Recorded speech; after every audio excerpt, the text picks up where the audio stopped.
হুজুর আল্লামা মুশতাক আহমদ ওয়াইসি আবদুল্লাহ আলী, যিনি আসন্ন ত্রয়োদশ জাতীয় সংসদ নির্বাচন হবিগঞ্জ ৪ সোনারঘাট মাধবপুর আসন থেকে মোমবাতি প্রতীকে আজকে যে আমরা বৃহত্তর সুন্নি জোট সমর্থিত বাংলাদেশ ইসলামী ফ্রন্ট মনোনীত মোমবাতি প্রতীকে পূর্ণ সমর্থন আজকে প্রদান করেছেন এবং দীর্ঘদিন ধরে তিনি কাজ করে আসছেন এবং আজ আপনাদের জন্য সম্মুখে অসংখ্য মানুষের সামনে এবং অসংখ্য মানুষদের স্বপ্ন পূরণে, সুন্নিয়তের স্বপ্ন পূরণে, এই বাংলাদেশের শান্তি সম্প্রীতির স্বপ্ন পূরণে, এই দেশের মেহনতি মানুষের স্বপ্ন পূরণে এবং চা শ্রমিকদের নিরঙ্কুশ কষ্ট দূর করার ক্ষেত্রে সমস্ত বিষয়ে চিন্তা ভাবনা করে মেহনতি মানুষের পাশে থাকার প্রতিশ্রুতি গ্রহণ করে আজ তিনি সমর্থন দেয়।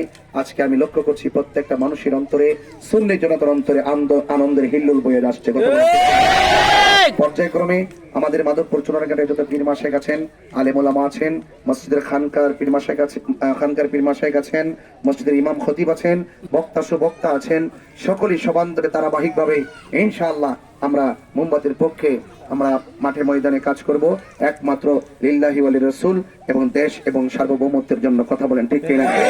আল্লাহ যেন এই সার্বভৌমত্ব সুরক্ষায়, দেশদ্রোহীদের কবল থেকে দেশকে রক্ষায় এবং সকল মানুষের অধিকার সুরক্ষায় আমাদের সকলকে শেষ পর্যন্ত কাঙ্ক্ষিত বিজয় অর্জন করার তৌফিক দান করে সকলে বলেন আমিন। এবং মা বোনদেরকে আমি বিনীতভাবে অনুরোধ করব, মা বোনদেরকে বলছি, মা আপনারা সবাই মোমবাতির পক্ষে সবার কাছে ভোট চাইবেন এবং সকলকে ভোট দেওয়ার জন্য উদ্বুদ্ধ করবেন। মা বোনদেরকে আমি আমার পক্ষ থেকে সালাম জানাচ্ছি এবং অন্যান্য এবং মা বোনদেরকে বলবো আপনাদের যে অধিকার রয়েছে, আপনাদের যে মর্যাদা রয়েছে, এই মর্যাদাকে বাংলাদেশের সর্বোচ্চ জায়গায় তুলে ধরে আপনাদের অধিকার এবং মর্যাদাকে প্রতিষ্ঠিত করার জন্য আমরা ইনশাল্লাহ কাজ করে যাব এবং পাশাপাশি আপনারা আমার জন্য দোয়া করবেন, সবার জন্য দোয়া করবেন। বাড়িতে মা বোনরা যারা আছেন সবার কাছে আপনারা গিয়ে আমাদের সালামটুকু দিয়ে দোয়া করতে বলবেন।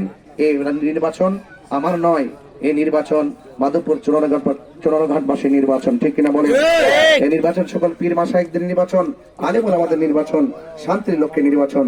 আল্লাহ পাক যেন আমাদের সকলকে ঐক্যবদ্ধভাবে কাঙ্ক্ষিত ফলাফল আমরা ঘরে তুলতে পারি, সেই তৌফিক দান করে সকলে বলুন আমিন। আসসালামু আলাইকুম ওয়া রাহমাতুল্লাহি ওয়া বারাকাতুহু।